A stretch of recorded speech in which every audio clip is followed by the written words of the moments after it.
Assalamualaikum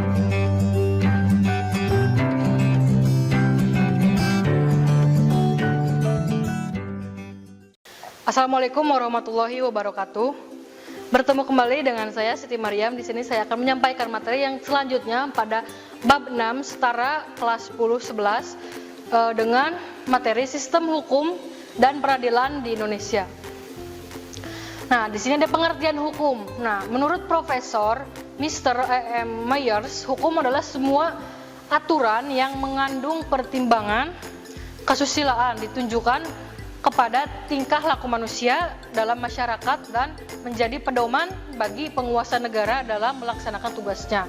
Kemudian menurut Dr. Andes Uters SH, hukum adalah himpunan peraturan yang diperintah dan larangan yang mengurus tata tertib suatu masyarakat dan karena itu harus ditaati oleh masyarakat tersebut.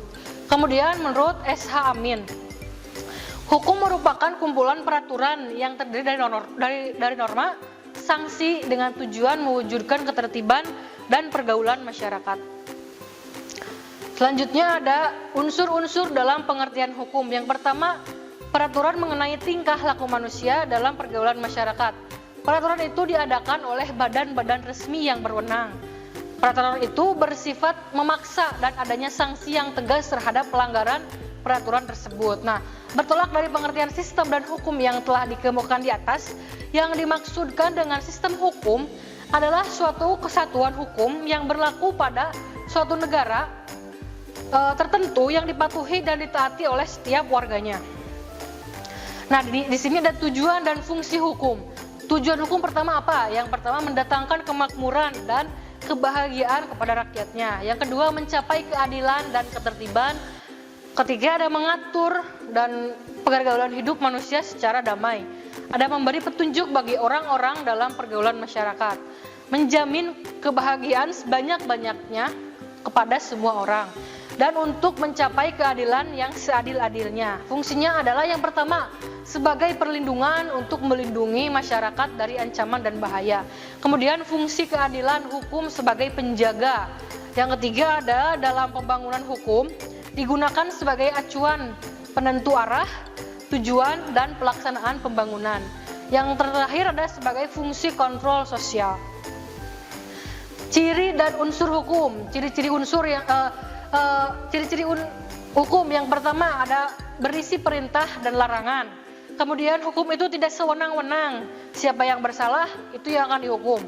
Mendapatkan perlakuan yang sama di hadapan hukum. Kemudian unsur hukum pertama, peraturan mengenai tingkah laku masyarakat dalam pergaulan masyarakat. Kemudian peraturan itu diadakan oleh badan-badan resmi yang berwenang. Peraturan itu bersifat memaksa dan adanya sanksi yang tegas terhadap pelanggaran peraturan tersebut. Sifat hukum itu mengatur karena hukum itu memuat peraturan-peraturan berupa perintah dan larangan yang mengatur tingkah laku manusia dalam hidup bermasyarakat demi terciptanya ketertiban dalam masyarakat. Nah, kemudian hukum itu bersifat memaksa karena hukum dapat memaksa masyarakat untuk mematuhinya. Apabila dilanggar, maka akan dikenakan sanksi yang tegas dan nyata.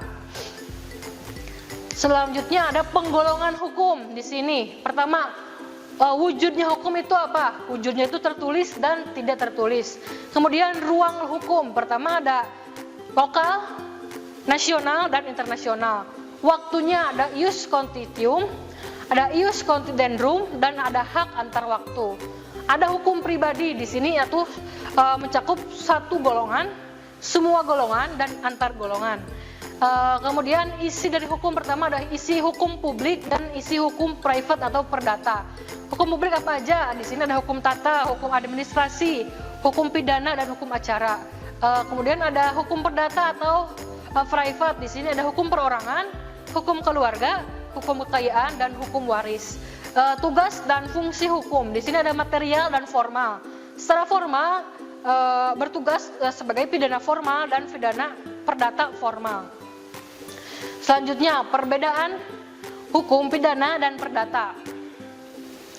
Berdasarkan isinya bahwa hukum pidana itu pelanggaran hukum pada umumnya disekapi oleh pengadilan setelah menerima berkas polisi yang mengadakan penyelidikan dan penyidikan. Tindakan pidana atau delik disengaja disebut delik doleos dan yang tidak sengaja disebut dengan delik coelho. Kemudian ada hukum perdata. Di sini pelanggar hukum perdata baru dapat disikapi oleh pengadilan setelah ada pengaduan dari pihak yang merasa dirugikan. Di sini ada pihak yang mengadu atau penggugat dan ada pihak yang diadukan atau tergugat. Kemudian ada tata urutan peraturan hukum di Indonesia. Yang pertama ada ketetapan MPR nomor 20 tahun MPR tahun 1966. Yang pertama yang paling tinggi ada Undang-Undang 1945, kemudian ada TAP MPR, ada undang-undang atau Perpu, ada peraturan pemerintah, keputusan presiden, peraturan pelaksanaan lainnya dan peraturan menteri, instruksi dari menteri. Kemudian ketetapan MPR nomor 3 tahun 2000. Pertama ada Undang-Undang 1945. Kedua ada TAP MPR, ada undang-undang, Perpu, peraturan pemerintah, keputusan presiden dan peraturan daerah. Kemudian ada Undang-Undang nomor 10 tahun 2004 bahwa yang pertama yang paling tinggi tetap ya Undang-Undang 1945. Kemudian ada undang-undang atau Perpu, peraturan pemerintah, peraturan presiden, peraturan daerah. Yang selanjutnya ada Undang-Undang nomor 12 tahun 2011. Yang pertama ada Undang-Undang 1945, TAP MPR, undang-undang atau Perpu, peraturan pemerintah, peraturan presiden, perda provinsi, dan perda kabupaten atau kota. Sistem pengadilan nasional. Bahwa peradilan merupakan proses mengadili perkara sesuai dengan kategori perkara yang diadili. Proses peradilan dilaksanakan di sebuah tempat yang dinamakan pengadilan. Nah, sistem peradilan nasional merupakan sistem yang menjadi wahana bagi rakyat untuk mencari keadilan sesuai dengan ketentuan hukum yang berlaku. Selanjutnya, ada Badan Peradilan Indonesia. Nah, pada sesuai pasal 24 ayat 2 Undang-Undang Negara Republik Indonesia menyatakan bahwa kekuasaan kehakiman dilakukan oleh sebuah Mahkamah Agung dan badan peradilan di bawahnya dalam lingkungan peradilan umum, lingkungan peradilan agama, lingkungan peradilan militer, lingkungan peradilan tata usaha negara, dan oleh sebuah Mahkamah Konstitusi. Nah, Indonesia adalah negara hukum. Hal ini diatur dalam Undang-Undang Negara Republik Indonesia tahun 1945 pasal 1 ayat 3. Nah, peradilan nasional yang pertama, pasal Undang-Undang nomor 4 tahun 2004 bahwa kekuasaan kehakiman dilakukan oleh MA atau Mahkamah Agung dan badan peradilan di bawahnya dalam lingkungan pertama peradilan umum, peradilan agama, peradilan militer, peradilan tata usaha negara, dan oleh sebuah Mahkamah Konstitusi. Contohnya di sini ada Mahkamah Agung dengan Mahkamah Konstitusi.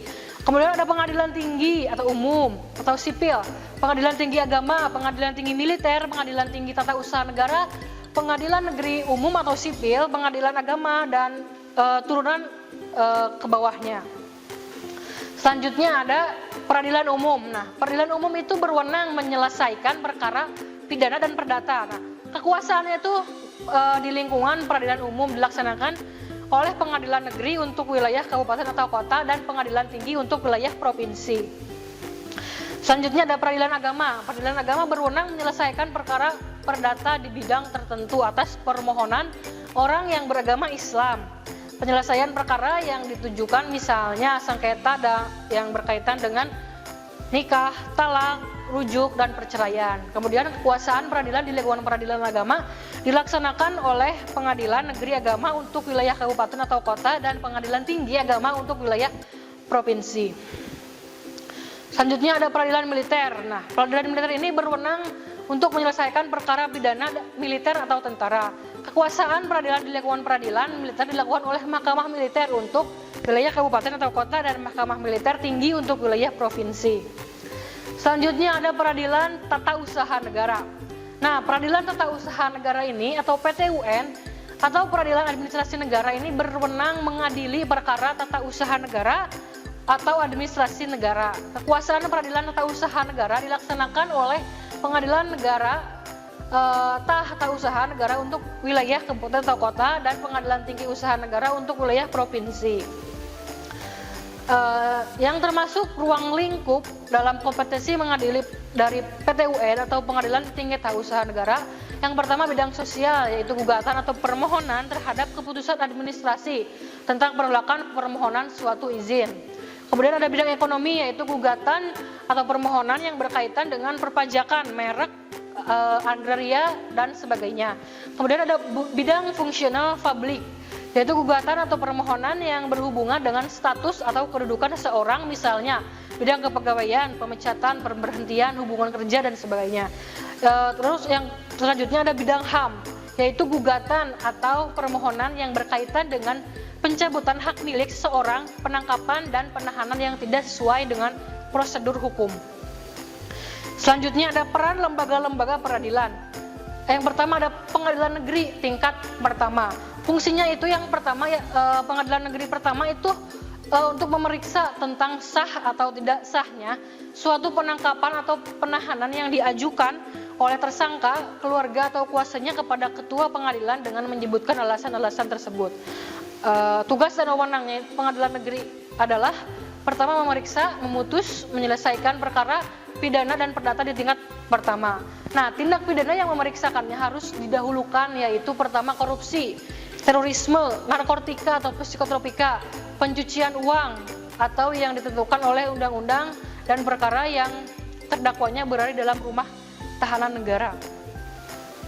Yang selanjutnya ada pengadilan tinggi tingkat kedua. Nah, pengadilan tinggi berkedudukan di ibu kota provinsi dan daerah hukumnya meliputi wilayah provinsi. Pengadilan tingkat banding, fungsinya adalah pertama menjadi pemimpin bagi pengadilan-pengadilan negeri dalam daerah hukumnya. Kemudian melakukan pengawasan terhadap jalannya peradilan di dalam daerah hukumnya tersebut dan menjaga supaya peradilan itu diselesaikan dengan seksama dan sewajarnya. Kemudian mengawasi dan meneliti perbuatan para hakim pengadilan negeri untuk di daerah hukumnya. Kemudian untuk kepentingan negara dan keadilan, pengadilan tinggi dapat memberi peringatan atau teguran dan petunjuk yang dipandang dapat memberikan pengadilan negeri dalam daerah hukumnya. Selanjutnya ada wewenang pengadilan tinggi. Yang pertama mengadili perkara yang diputus oleh pengadilan negeri dalam daerah hukumnya yang diminta atau dimintakan banding. Kemudian berwenang untuk memerintahkan pengiriman berkas-berkas perkara dan surat-surat untuk diteliti dan memberi penilaian tentang kecakapan dan kerajinan para hakim. Tugas dan wewenangnya mencakup pertama menyatakan sah atau tidak sahnya penangkapan, penahanan, penghentian penyelidikan atau penghentian tuntutan. Di sini ada selanjutnya yang tentang tantangan ganti rugi dan atau rehabilitasi bagi seseorang yang perkaranya dihentikan pada tingkat penyidikan atau penuntutan.